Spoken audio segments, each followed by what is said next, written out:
Welcome to the program. My name is Dean. You can find me at deanblundell.substack.com.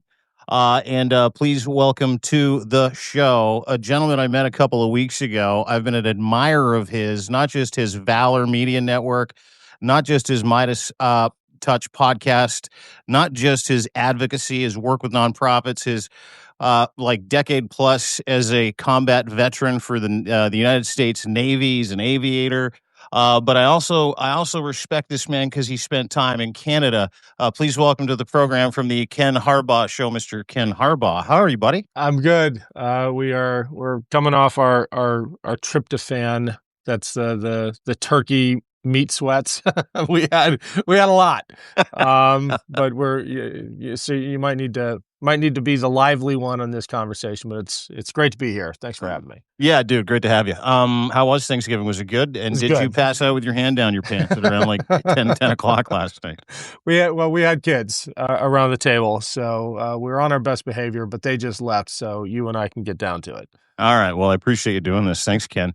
For everybody who doesn't know Ken, just a brief outline of his bio. He's also a very, very ardent advocate for veterans, and we're going to get to a couple of maybe 3-4 subjects in the next 30-40 minutes that you have intimate knowledge about, and not only intimate knowledge, but you feel very passionate about. And you and I met, as I said, a couple of weeks ago. We got a chance to kind of discuss how veterans are feeling, not just how they're feeling, but the enormous pressure that they're under. We're seeing that not just from the Trump regime. Now we're seeing it from Pete Hegseth. Now we're seeing, what we saw yesterday in D.C. And now we're also talking about, the men and women in uniform in Ukraine and a complete possible abatement in Ukraine. It's a place that you spent a lot of time and you're going back doing some crazy shit. And I want to get to some of that crazy shit in just a second. But why don't we just start real quick with what happened in D.C. A couple of National Guards members were shot yesterday, 2 days ago. Yeah. One has since passed away. Specialist Sarah Backstrom, I believe is her name. And I kind of wanted just to hand it over to you because what I'd like to do is maybe not politicize this and kind of talk about it from a term of or a perspective of impetus, but also talk about it from a perspective of what is a gentleman like yourself who works so closely with these men and women in uniform.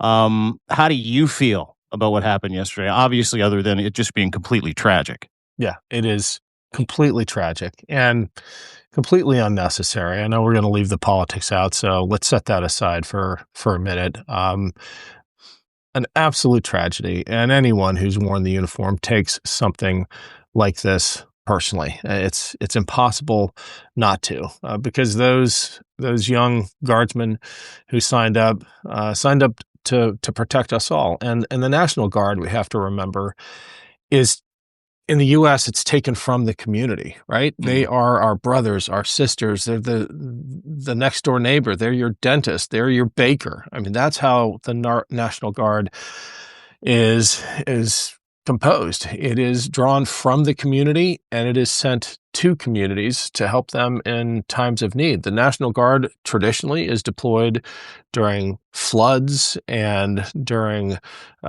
periods when crisis, during moments of crisis when we need them most. They, in fact, I think bring out the best in us. My interactions with the National Guard in my former life as a disaster responder has been working alongside them in the aftermath of floods and tornadoes and hurricanes and landslides and wildfires. You talk to most Americans who've had an interaction with the National Guard, and it's not as a law enforcement force.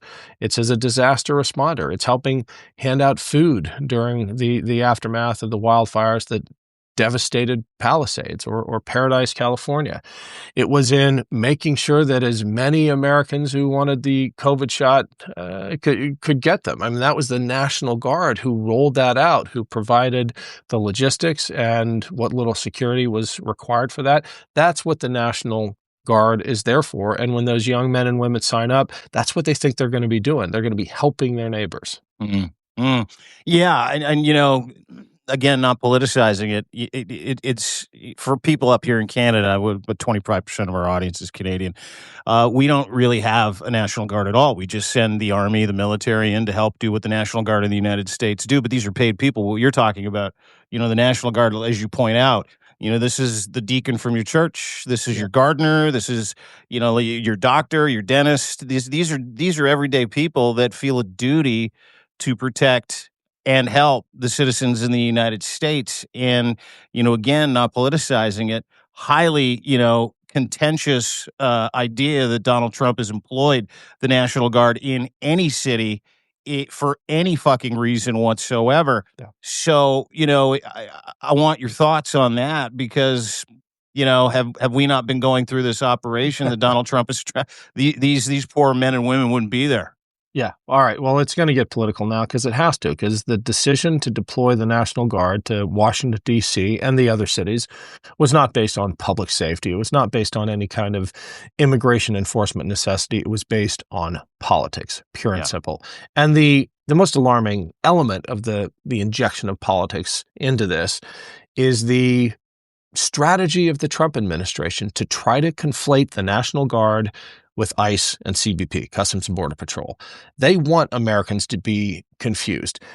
And look, I've done everything I can, and we have a whole coalition of former guardsmen and veterans who are trying to drive home this message that the National Guard is different. In fact, the National Guard as an organized entity is older than the American military. It literally has a multiple centuries long tradition of faithfulness to the Constitution, not just with the oath of office that every guardsman swears upon joining the military, but with the culture embedded with the organization, with the leadership reinforcing that faithfulness to the Constitution every opportunity they get. And my brother, who just retired from the National Guard as a colonel, reminded me that their oath of office, primarily, first and foremost, is to the Constitution, but secondarily is to the governor of their state. It does mention the commander-in-chief as well, but they are bound to the Constitution first, and then to the governor of their state, and then to the president. And if ever there's a conflict,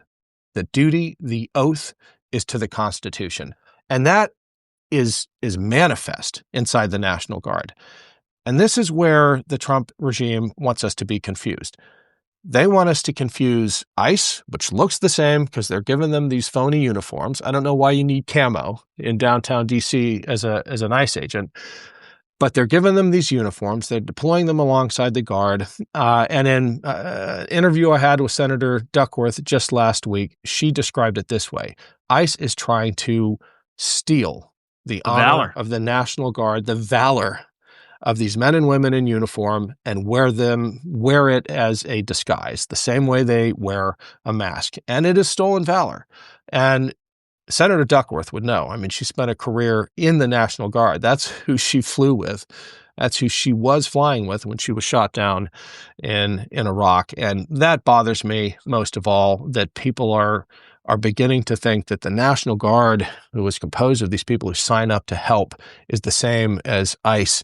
And I'm telling you, anybody who signs up for ICE these days is not doing it to help. They're doing it to beat up on people who can't stick up for themselves. It's interesting, and I watched your interview with Senator Duckworth, and you talked about it, this very thing, this stolen valor, this borrowing of a uniform, borrowing of a reputation, but it's not just borrowing, it's theft and then misrepresentation, right? Is the misrepresentation of ICE and DHS as people that work hand in hand with anybody from the National Guard. But you talk to anybody that's a member of ICE, or you talk to anybody that's a member of the National Guard, they have two very fucking different opinions, Ken. They do. I'm glad you watched the interview with Senator Duckworth. I wish we had time to go into the weeds, but one of the things that we didn't get to talk about, but I've had Chris Goldsmith, one of America's foremost extremism researchers. It was yesterday or 2 days ago, wasn't it? Bona fide Nazi hunter, right? Yeah. This guy knows what he's talking about, and he delivers this factotum more entertainingly than I do, but he says, you know what? Membership in the Proud Boys and the Three Percenters and the Oath Keepers is way down. And it's not good news, because you know where all those guys are going? They're joining ICE. And it's true. ICE is having to draw from the worst of the worst. When ICE talks about going after the worst of the worst, they're not talking about going after immigrants. They're talking about their own application pool, right? The worst of the worst. The fact that they have to give them $50,000 signing bonuses, and half of those guys, actually, I think the actual statistics is a third of the guys can't even run a mile. The bar has been lowered so much to try to get folks into ICE. You really have to ask yourself, who's joining these days? And Don't they I'll tell you, it's the Proud Boys. don't the applicants too? I heard this, and I've heard the same thing. You and I actually chatted about it a while ago. But isn't the part of the application process to join ICE? You have to be able to run a mile, and when they realized half of their applicants couldn't, they had to just say, "Do you think you can run a mile?" And if you answered yes, it's like, "Yeah." Okay, you're in. I've heard that from multiple sources. It is now an attestation that you could run a mile if you had to.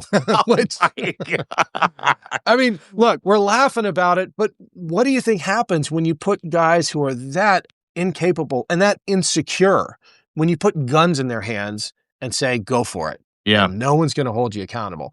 And that's the other thing that I am so proud of Senator Duckworth and Congressman Crow and Eric Swalwell, and honestly, everybody that I've talked to on the record. They're saying, we're taking names. Like, we're not going to forget, from the top of the organization to that rank and file ICE agent with a mask on, wielding it or wailing his truncheon on some gardener who can't fight back.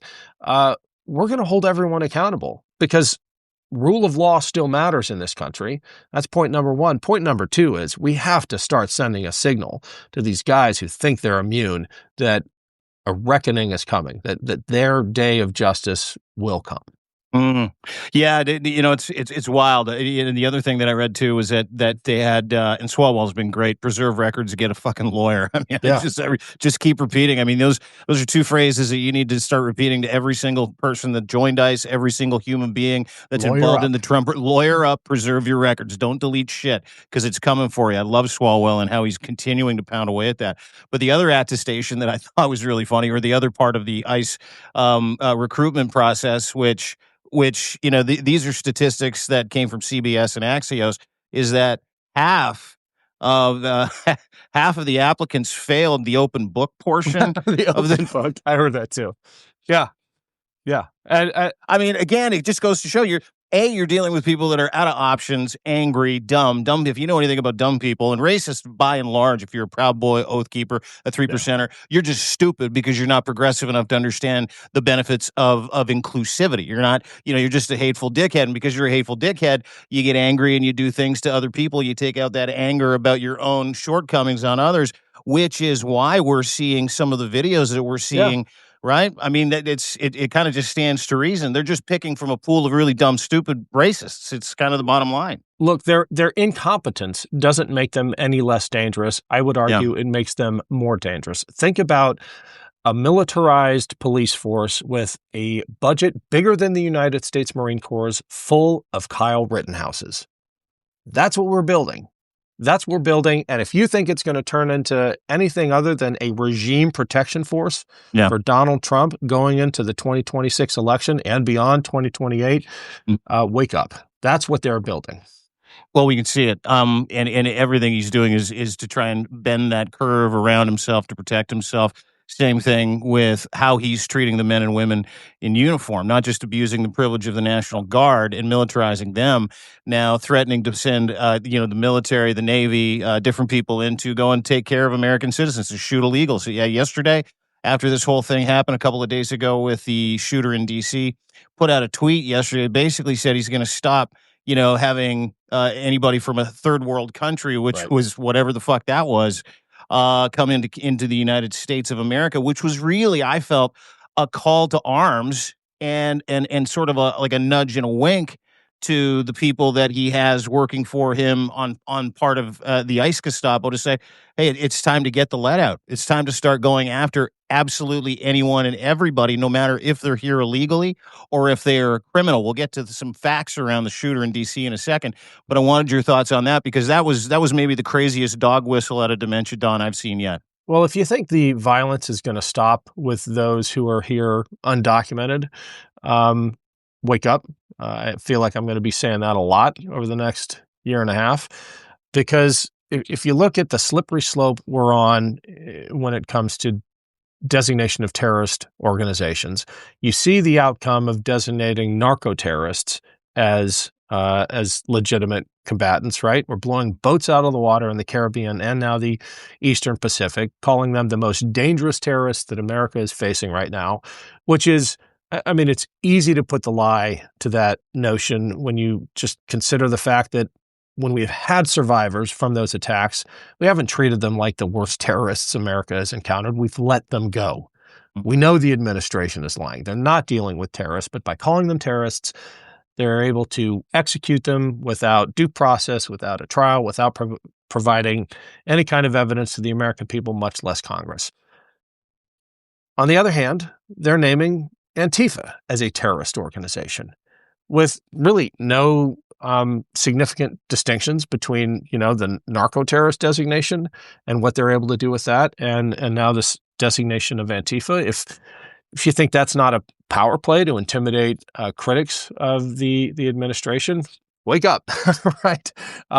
They have figured out a way by getting rid of the JAGs. The JAGs in the military are the lawyers that exist to tell commanders, especially combatant commanders, that what they might be doing might be illegal. They're gone now. The ones that would have stood in the way of Pete Hegseth and his illegal orders and the commanders actually carrying those out, those lawyers are gone.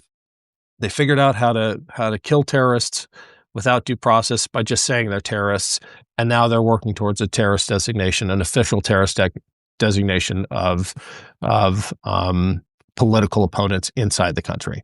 And look, you don't have to read between the lines. Donald Trump actually called for the death of his prominent opponents in the House and the Senate, the ones who released that video. This is what he wants. Yeah, it's strange timing, isn't it? Where we see that. I mean, I'm not a conspiracy dude, but strange timing. What happened in D.C. Following the Mark Kelly video. Is it "Don't Give Up the Ship"? I think is the name of the title of the video. You and your friends and everybody at the Save America movement, Valor Media, a bunch of former military put out a video on behalf of Mark Kelly. Yeah. I want to kind of break that down, because if Donald Trump isn't trying to protect himself behind the veil of militarizing his own little green men and giving them $150 billion to do it, he's also threatening. He's using people like Pete Hegseth, who really prove out the idiocracy of the Trump regime. Yep. And we'll get to him in just a second, to threaten guys like Mark Kelly, Elise Stefanik, Jason Crow, so many beautiful human beings that work for the CIA, different branches of military, for putting out this video. And I want your thoughts on it. We'll clear up what illegal orders are in a second. This video saying, do not follow illegal orders. You're not allowed to follow illegal orders. You swore an oath to the Constitution. You really backed that up with a very, very powerful viral video the other day with some of your friends. But what is happening? I mean, I'm trying to figure out a way today. How do I ask him for his thoughts on this? Because I know your thoughts on this, but what the fuck is going on? And is this just pure perception kangaroo court, or do you think that Pete Hegseth, in his infinite drunk Fox News weekend anchor wisdom, will be successful in court-martialing? No. Okay, good. No, Pete Hegseth will not be successful in almost anything he does in life. He's never been successful. And I'm not going to pry into his personal life, but we've seen enough of it to know that he's not successful in any aspect of his life, and he's running the most important lever of American power. Couldn't even run a small veterans nonprofit. Anyway, he's not going to be successful in prosecuting Kelly or anyone else, but Kelly's the one he's going after because he's retired and can presumably be recalled back to active duty to face court-martial. The other lever, though, that the regime has, and I feel like Trump has an almost animal instinct about applying this lever, is the mob, the MAGA mob. And having communicated with Slotkin in particular in the wake of the Trump death threats, that is a very real threat. And none of these 6 senators and members of Congress are afraid, but they are concerned because the pace, the number of death threats has spiked tremendously, not just to them, but to their staffs. And I think the Trump regime counts on that in applying its pressure, in intimidating its opponents. And it's not just talk, it's not just rhetoric. Hand in hand with the death threats, you have the FBI, and in some cases the Secret Service, depending on the jurisdiction, removing protective details, right? Someone like John Bolton, who I've disagreed with about every damn policy he's ever advocated, but this is a guy who has the Iranians actually taking out hits on him. That seems like something that deserves government protection. And the government has removed protection for John Bolton and other critics of the Trump administration. And I think that's of a piece of this public intimidation campaign. You make death threats, you call someone an enemy of the regime in other language, but you make explicit death threats. And in the case of the 6 who were on the video, Trump called for death by hanging, and then you make it clear, send clear signals to the FBI that you're not going to take seriously death threats against them. And Swalwell's been on the record about this. He wasn't in the video, but he's been a constant target of the Trump administration. Anytime he's called for help from the FBI in investigating some of these more credible death threats, he's had a hell of a time getting them to follow through. At the same time, of course, you're kidding? I'm not kidding. That's 100%, and I'm not betraying any confidence there.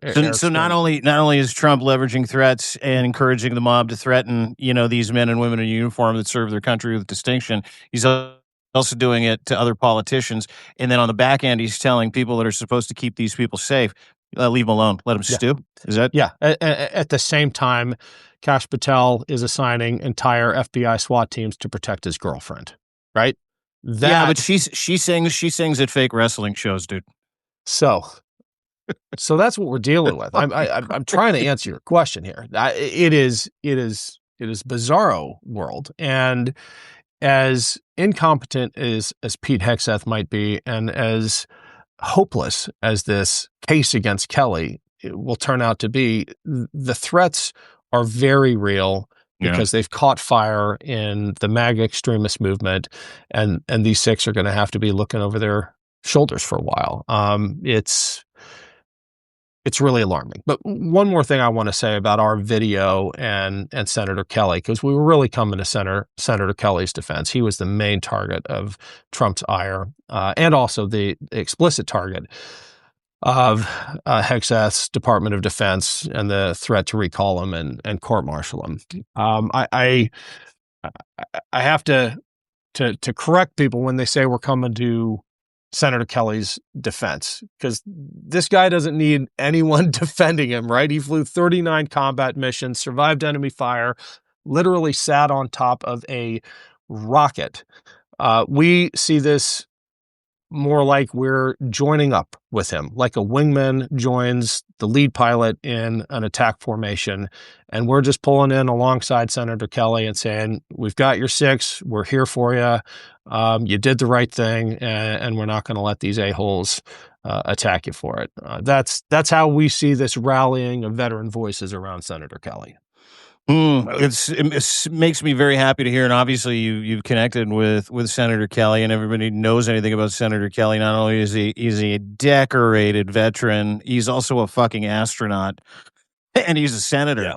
But what I find interesting, and you and Steve talked about it in your recent live, is that not only is the Department of War not real, so you can't really you can't. It's like sending him an email and saying the Kingdom of Narnia would like to see you in the office for a court martialing. But not only is that not real, you and Steve talked about it. Pete Hegseth has no jurisdiction at all to do anything to investigate or charge or do anything to Mark Kelly, who's a sitting U.S. senator from Arizona, and Mark Kelly has all the jurisdiction to go and investigate and put Pete Hegseth under the microscope. Yeah. This is going to turn out to be an epic self-own, because I guarantee you, when Democrats retake the House in 2026, and they will. That's a lock, right? After what we saw a couple Tuesdays ago after what's about to go down in the Tennessee 7th on December 2nd, that's going to be closer. I'm not going to predict that one. But even if the Democratic candidate gets that within 8 points, it's going to throw the Republicans into an absolute panic because it undoes all of their gerrymandering games.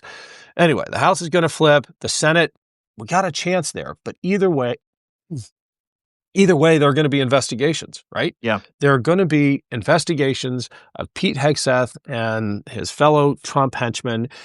And this idea that somehow Hegseth has the levers here and is going to investigate members of Congress when it's Congress that actually has the investigative powers over the executive branch.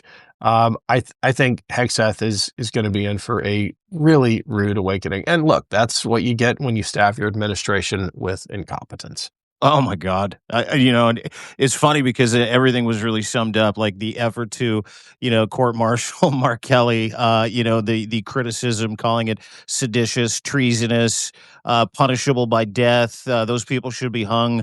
If you wondered if this was an idiocracy, it's best summed up by Hegseth's retweet of Mark Kelly's uniform, where Mark oh, you know what I'm going to get to here. Where Mark Kelly takes a picture in a mirror with his phone of all of his war medals that just cover his chest and his shoulder. It's super, super cool. And then he writes a nice piece about his history. And then Pete Hegseth's like, yeah, it shows you what you know. So some guy, he's got all of his medals reversed. And what Pete didn't quite understand. And why is your name tag written backwards? Right? I thought, once this turns, Pete Hegseth doesn't stand a chance. That guy won't see freedom for quite some time. But it's wild to me, because like even as someone who's never served in uniform, someone that doesn't understand, an iota of what you understand in terms of legal orders. There was no there, even in the beginning, right? For everybody. Nothing. Everybody was in the video. There's no there. We haven't even talked about the video. Everything they said, if it had been said in any other context, at any other period in American history, everyone would have been like, why do you have to say this? Of course, service members obey the Constitution above the president. There is nothing controversial in that video. Yeah. And the regime's reaction tells you everything. That is, and to me, that is worth the price of admission by itself. I could take or leave the video, but their reaction is what we needed to see because it is yet another window for the American people into how Donald Trump actually thinks. He wants his critics dead. Yeah. Well, he wants his critics dead. He wants to profit off of all of this. He wants to create a circus around all of this hatred, all of these threats, as vile as it is, because he never does anything on the level. We're seeing that in Ukraine. Steve Witkoff's on his way to Moscow. Read a report today. We actually have a Substack post about it going out, where Donald Trump is effectively just going to recognize, according to a couple of reports, The Guardian, Axios, saying he's just going to recognize the Russian-occupied territory of Ukraine as Russian territory, forcing Volodymyr Zelensky and the Ukrainian people and the EU and the coalition of the willing and the people that you have spent so much time with in the trenches over the past couple of years, just so you can come alongside them because you have morals and Ukraine used to be an ally. However, he's now saying he's going to just recognize that area. It will be Russian, plus a bunch more land in Ukraine.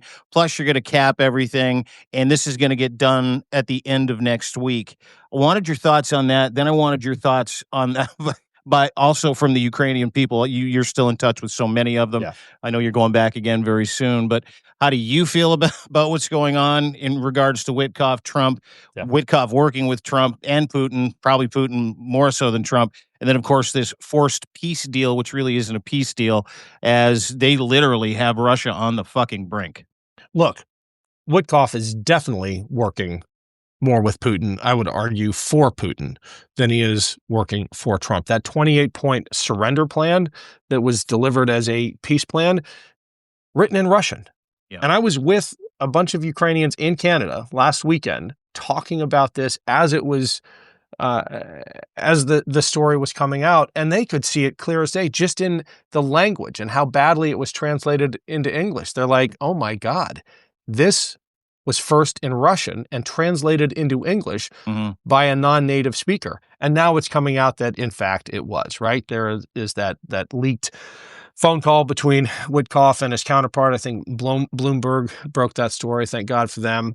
And if there's any doubt left that this regime is working for the Russians against the interests, not just of Ukraine, but of the American people, this should blow that wide open. And thank God that story broke before the supposed Thanksgiving deadline that Trump had issued, because it forced the meetings in Geneva. But at the end of the day, the reality is this war is not going to end until Putin ends it. Right? Yep. He's the aggressor.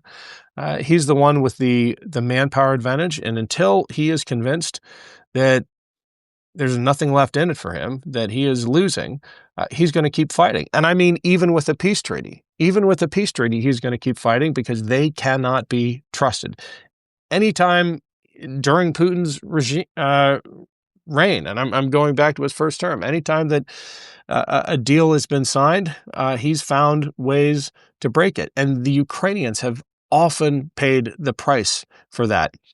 Other satellites of Russia on their periphery have paid as well, but no one has paid more, I would argue, than Ukraine. Even in situations where America was guaranteeing their safety, when we forced them to give up their nukes, promising them security in return, we turned our back on them. When we let Russia roll into Crimea and didn't do anything about it, we turned our backs on them. And this is a bipartisan problem going back multiple administrations. And what the Ukrainians have learned is the only way to beat Russia is to beat Russia, not to negotiate to some settlement, because they will never honor it. So reading between the lines, fuck, I'm so glad I got you on the show. Reading between the lines, you're saying that it doesn't matter what Putin and Trump cook up, the Ukrainians aren't going to buy any of it. They're not going to submit. Zelensky's not going to say, okay, you forced my hand, I'll quit. We'll have an election, and we won't have an army, and you can have all of Donbass, Luhansk, Odessa, Crimea. That's not happening, right? That's not happening. And look, if I had to put this in a metaphor for an American audience to understand how the Ukrainians see it, to understand the reality of it, imagine if someone invades your home and camps out in your daughter's bedroom after, and I won't go into detail about what they did and are doing to people in the occupied territories, but they're camped out there, and the negotiated peace is supposed to be they get to keep it, and they get to continue, abusing and ravaging the people in that part of your home. That's how the Ukrainians see it. And that's, in fact, the reality. If you talk to survivors from the Russian-occupied territories, it is hell under Russian occupation. And those are Ukrainians. And the idea that we would force the Ukrainians to not only surrender the territory, but surrender their family members and put up with Ukrainians having to live under that kind of occupation, it's a non-starter. Well, and what people don't understand is the Russian interference has gone into trying to paint those areas, even Crimea, like, pre-2008, 2014, green men. They're like, oh, it's Russian. These are Russian-speaking people. They welcomed us back. They just annexed that area. What people understand is what Russia has done to those people that they claim to be Russian, that wanted that Russian sovereignty, but that didn't, right? Like, what people don't understand is the genocide that they're committing in Ukraine. I'm talking about Russia. That started in 2014. This has been going on for a very fucking long time. And the reason why it's been going a long time is because they're lying about the people that are in those areas that said they wanted to be of Russian descent. They were of Russian heritage. And that's their claim, and they continue to do it. But what people don't understand is on the front or in those areas is how these people have been executed, murdered, raped, pillaged by Russians this whole time since 2014. And that's not going to stop at some delineation border or some Ukrainian-Russian Maginot line, right? This is something that's going to continue. You broke the seal here, so I'm gonna go there, Dean. I visited a women's clinic in Ukraine that was treating many of the women who had escaped the occupied territories, Ukraine, but occupied by Russia, the age range of the rape victims at this clinic was 4 to 75. I mean, that is what life under Russian occupation looks like. And even in the Russian-speaking areas of Ukraine, they have come to hate Russia and the idea of Russian occupation. Odessa is a Russian-speaking, or used to be a predominantly Russian-speaking city in Ukraine, and some of the fiercest fighters in Ukraine are the Russian-speaking Ukrainians from Odessa. I've been at the shore of the Black Sea with mobile air defense crews from Odessa, shooting down waves of Shahed drones, flying in and hitting their city, hearing the explosions march up the coast as the Shaheds get closer and closer. And the idea that these people have any sympathy for Russia and Vladimir Putin whatsoever, even though their native tongue might be Russian, it's just a lie. And I mean, the last thing I'll say is we have so little left to teach them about how to deal with bullies and how to fight in a war like this. They are the most heroic, innovative people on the planet, and we need them on our side, right? This whole conversation about will Ukraine join NATO, will Ukraine not join NATO, I've begun to think of it the other way around. NATO needs to join Ukraine if NATO wants to be relevant, because Ukraine knows how to beat Russia. So well said. Ken Harbaugh, the Ken Harbaugh Show. You can go to YouTube. He's at the Midas Touch Network. He's also right here on Substack, the Ken Harbaugh Show. If you're one of my followers, subscribers, please go and subscribe. Please go and follow Ken if you have the same interest. And if you follow us here, I know you do. Ken is a morally upstanding veteran. Ken is an advocate for nonprofits. Ken's an advocate for democracy. Ken also embeds himself with the Ukrainian bait drone hunters. Showed me a video last week. I mean, the courage that you have to bring people the real, to tell the story on behalf of the people for all the right reasons is remarkable. It's why I followed you for a very, very long time. It's an absolute pleasure to have you on the show. I'm happy to be working with you a little bit now. And we've got a lot to learn from people like Ken, not just his shared experience and expertise, but guy's got a law degree and a couple of other degrees and chose to go and serve his country by flying helicopters, chose to embed himself when he doesn't really need to. He's not just a media maven at Valor Media, and I'd encourage everybody to go and check out Valor Media.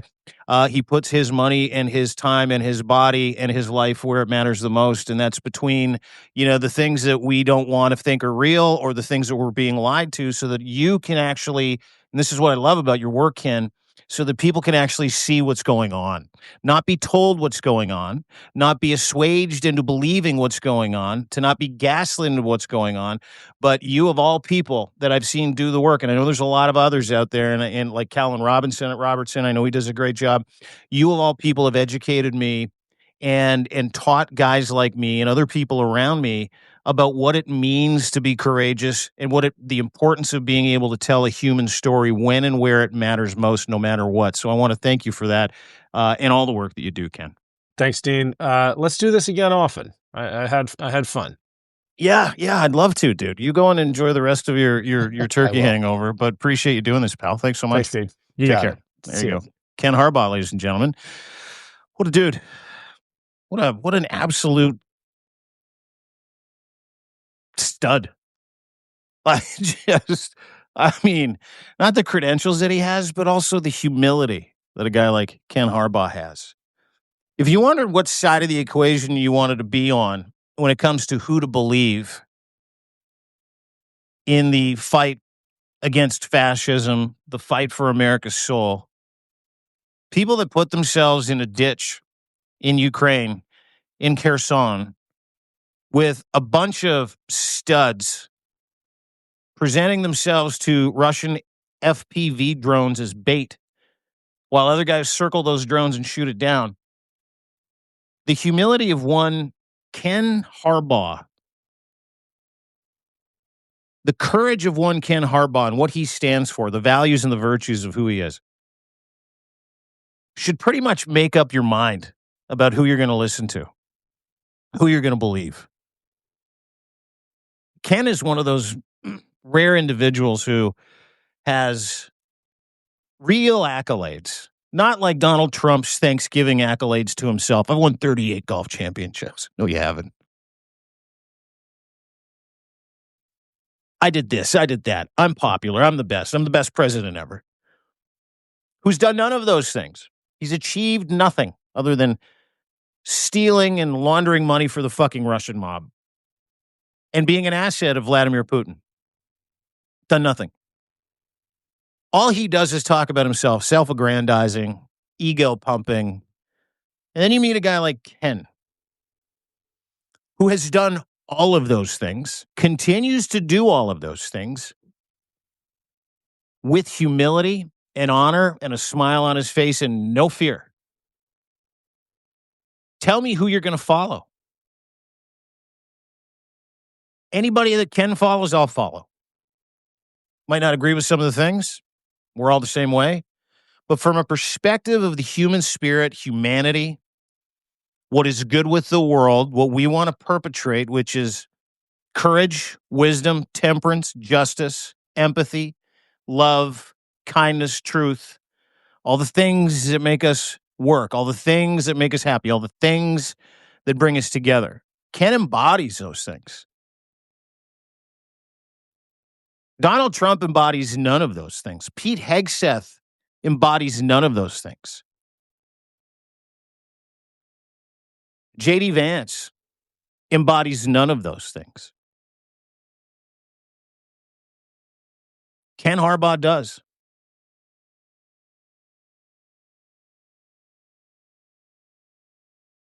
That should be the only eye test you need. The values and the virtues of the person that you're following. Is this person believable? Are they humble? Are they telling me the truth? Or are they keeping me from finding out how much of a fucking cosmic disaster they are in real life? Because that's what Donald Trump does. That's what he does. That's who he is. That's why he puts out bullshit fucking tweets and about how successful he is and no one's ever been better, numbers and everything, because they're all lies. And what protects a broken ego more than a lie? Screamed at the top of their lungs, not much else, especially if you're the president of the United States. You can just threaten people into believing that you are the person we all fucking know you are not. Why does he send the National Guard? Listen, I don't want to make it political. Why did he send the National Guard into these cities, specifically D.C.? 2 beautiful National Guard members got shot the other day. Why did he send them there? To stop people from protesting him. For being an autocratic, 34-time felon, fascist, adjudicated rapist, dictator. Destroying the economy, jailing, beating, deporting people of color because they're people of color. Doesn't like how they look. Same reason why he made weight loss drugs super cheap. Super cheap. Doesn't want Americans fat. Doesn't want to see fat people on his TV, so he thought he'd look. I mean,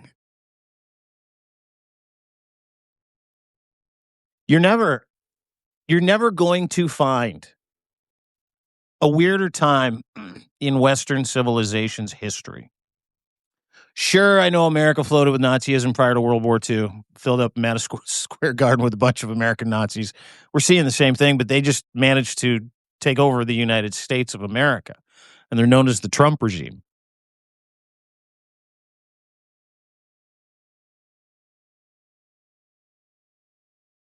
Words and works are very, very, very different. Donald Trump uses words like I'm the best, I'm the toughest, America's back, don't fuck with me, because he's weak. All cruelty springs from weakness. Hat tip to my man Seneca, Stoic philosopher, and Marcus Aurelius. All cruelty springs from weakness. So what weakness is Donald Trump trying to protect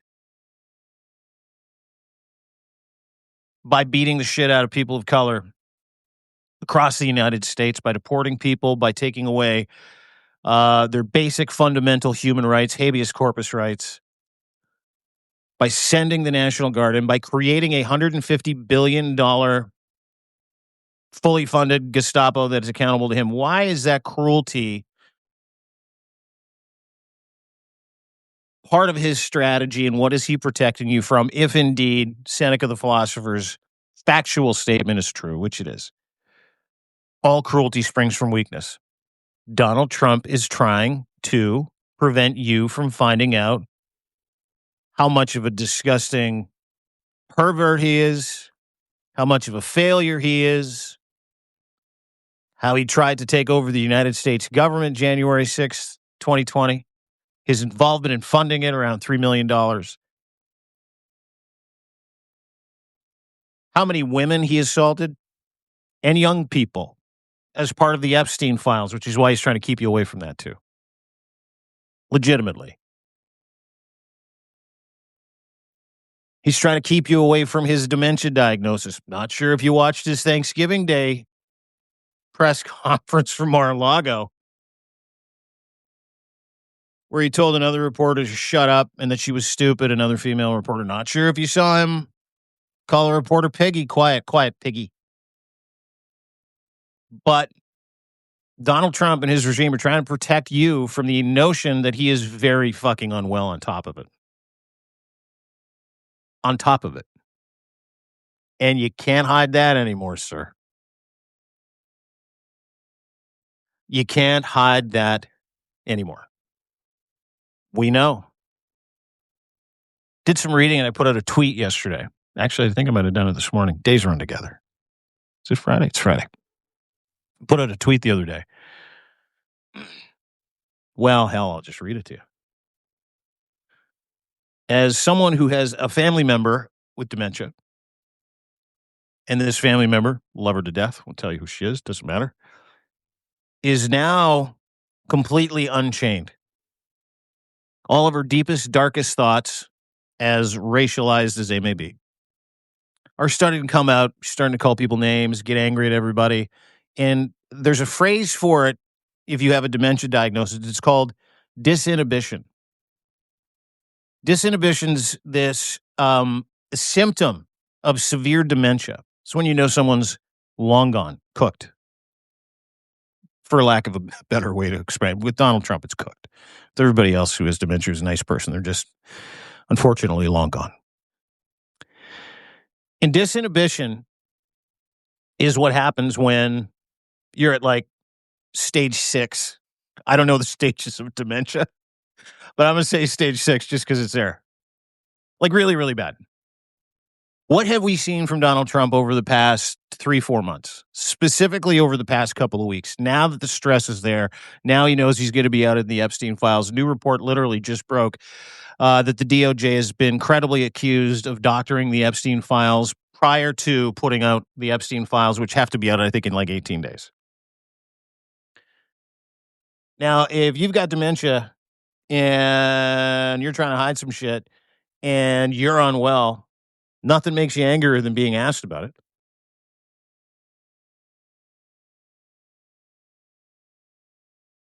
Here's what I wrote. This is in response to Donald Trump's tweet. I'm not even going to get to him saying he's going to start rounding up any migrant who happens to be from a third world country so America can live in peace. It's effectively what he said. I'm not going to read you his Thanksgiving Day well wishes to America, which was an incoherent 2-paragraph long run-on sentence where he called the governor of Minnesota, pardon my language, seriously retarded. That's what he said. That's the president of the fucking United States. He put this out today, 11 o'clock. The United States did not attend the G20 in South Africa because the South African government refuses to acknowledge or address the horrific human rights abuses endured by Afrikaners. These are white people from Holland that subjected to the entire country of South Africa to apartheid, violent, brutal, racist apartheid for decades. German settlers, to put it bluntly, he says they're killing white people and randomly allowing their farms to be taken from them. Perhaps, first of all, the soon-to-be out-of-business New York Times and fake news media won't issue a word against this genocide. That's because it's not happening. That's when all the liars and pretenders and radical left media are going out of business at the conclusion of the G20 South Africa refused to hand off the G20 presidency to a senior representative from our U.S. embassy. So what happened there, real quick explanation. The president of South Africa, Ramaphosa, they were supposed to do the handover of the gavel because strangely enough, G20 is in Miami at Doral, Trump's golf course, where he's going to charge exorbitant fees to every government official so he can fill his pockets yet again. That's where it's scheduled to be.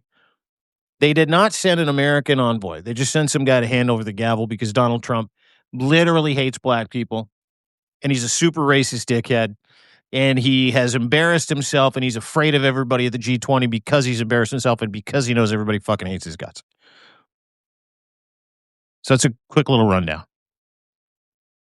There you go. Better light. Anyway, this is the real reason. Because the president of South Africa wouldn't hand him the G20 gavel. Because he wasn't there. So he can't do it. South Africa refused to hand off the G20 presidency to a senior representative from our U.S. embassy who attended the closing ceremony. Therefore, at my direction, South Africa will not be receiving an invitation to the 2026 G20, which will be hosted in the great city of Miami, Florida, at Doral, his golf course. Fails to mention that. South Africa has demonstrated to the world they are not a country worthy of membership anywhere. And we're going to stop all payments and subsidies to them effective immediately. Thank you for your attention to this matter. That's disinhibition in a tweet and a Truth Social post, as is him calling Governor Tim Walz seriously the R word, as is everything this man does. He is so emotionally unwell. He is so physically unwell. He is so mentally impaired by a diagnosis, several different diagnoses. He doesn't just have venous insufficiency. Dude has dementia, 100%. And they're hiding that diagnosis from you. And he's weak because he's unwell and he knows it. Different parts of the day where he might, different parts of the day where he might not, but he knows it. He's keeping you from that too.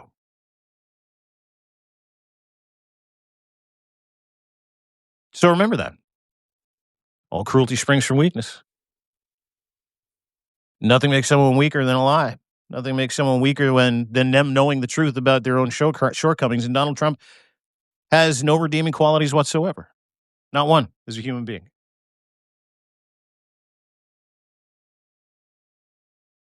Anyway, thanks. Little postscript. Several hundred of you here. I thought you might want to take this a little deeper. Just for fun. It's Friday, right? It's Friday. Have a great day, everybody. Thanks to Ken Harbaugh, everybody. If you go to Ken Harbaugh, the Ken Harbaugh, give him a sub on Substack. That'd be great if you're one of my subscribers. Ken is incredible. Just incredible. He is a real life hero as you're going to get. We need to have people like Ken in the White House. People like Steve Schmidt in the White House. The Ken Harbaugh Show on Substack, where you can find him. You can also subscribe to his YouTube channel. Had a great interview with Tammy Duckworth, Senator Tammy Duckworth, the other day. It's on his YouTube. Go and check that out. It was incredible. And follow him anywhere you can. Part of the Midas Touch Network. Also, apparently, just a stunning, good group of dudes and ladies doing great work protecting democracy. The importance of independent media today has never been more critical, because these are not stories you're going to hear anywhere else. I'm watching CNN, like Fox, CNN, ABC. I watch them all. Fox, because you have to, just to see what they're saying, because you're going to have to talk about it and you want to debunk it and you want to be able to tell the truth. And I'll leave you with this.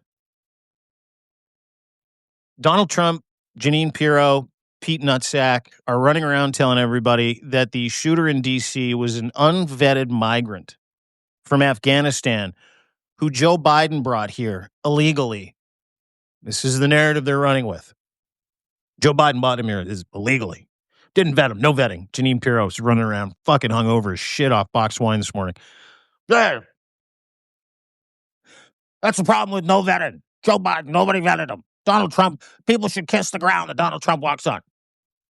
Let me clear a couple fucking things up as we finish this Substack Live. The shooter from Afghanistan has been in the United States of America since 2021, part of Operation Allies. You know, where the United States of America, co-opted a bunch of Afghan nationals to help them with translation, to help. Basically, they were like double agents for the United States government, and this gentleman was one of them. Fully vetted, according to John Ratcliffe, the head of the CIA, Trump CIA. He said this. Fully vetted by the CIA in 2021, in the country legally here until 2024, applied for extended asylum in 2024, and it was approved. So, Joe Biden era comes here fully vetted. 2024, the end of Joe Biden's experience. It's in April 2020, or no, it was January 2020. No, was it? Anyway, it was in 2024, last year of Joe Biden's presidency. Applies for extended asylum. April of 2025, Donald Trump is president of the United States. The Afghan DC shooter gets asylum approved to stay legally, be here legally in the United States of America after being vetted.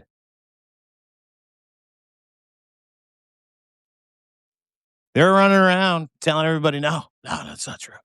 It's fucking true. Go to deanblundell.substack.com. There's a viral post of it there. I have his entire bio, the timeline, who was responsible for what.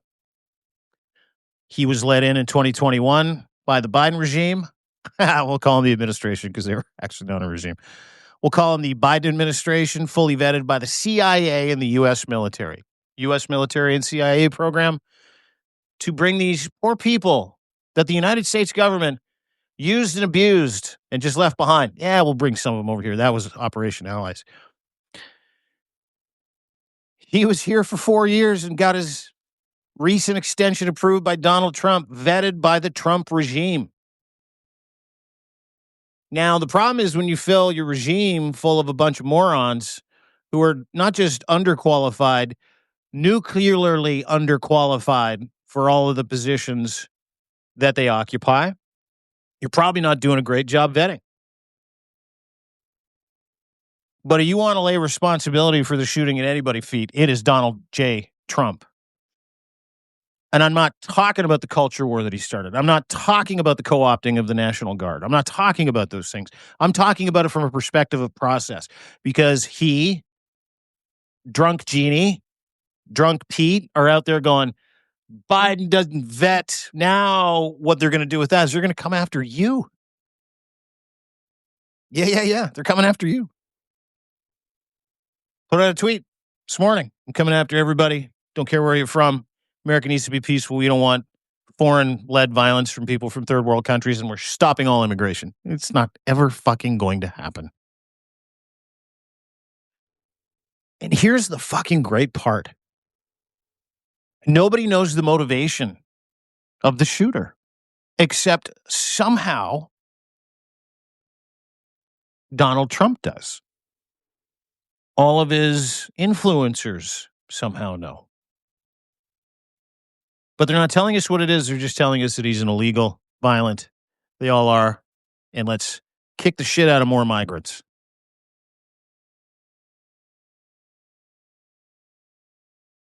How about those apples?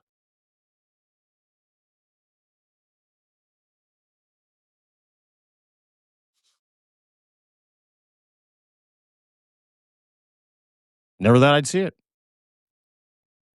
10 years ago. Never thought I'd see it. If you asked me if I thought I'd see it a year ago, I'd say probably if he wins the next election. And he did. I believe illegally. You want to have another quick inside chat before I let you go? It's been an hour. I'll take 5 more minutes of your time. And God bless y'all. Thanks for being here. Got about 1,000 people here.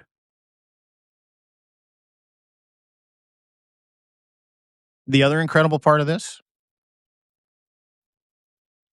is that right now Steve Witkoff is en route with Jared Kushner to Moscow to hand over Donald Trump's peace plan, which is Putin's peace plan. They copy and pasted. Trump put his name on it, sent it back to force Ukraine to surrender. And that ain't happening.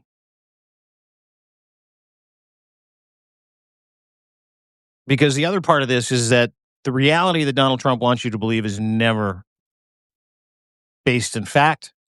It's never evidence-based, nothing. It is a psyop after psyop based on a lie that's based on another lie that is found in a kernel of truth somewhere 4 miles down the road.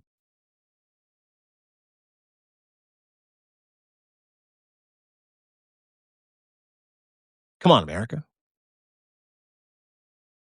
Come on. You can do this. You can do this before 2026. You can demand it.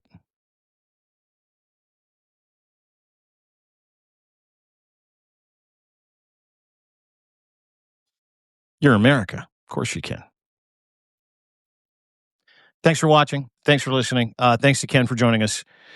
Have a great Thanksgiving weekend, everybody. I'm going to be back at 3 o'clock with the 5-stack with my friend Zev Shalev. We're going to go over 5 biggest stories of the day around 3 o'clock. Narrative.org is where you can find him.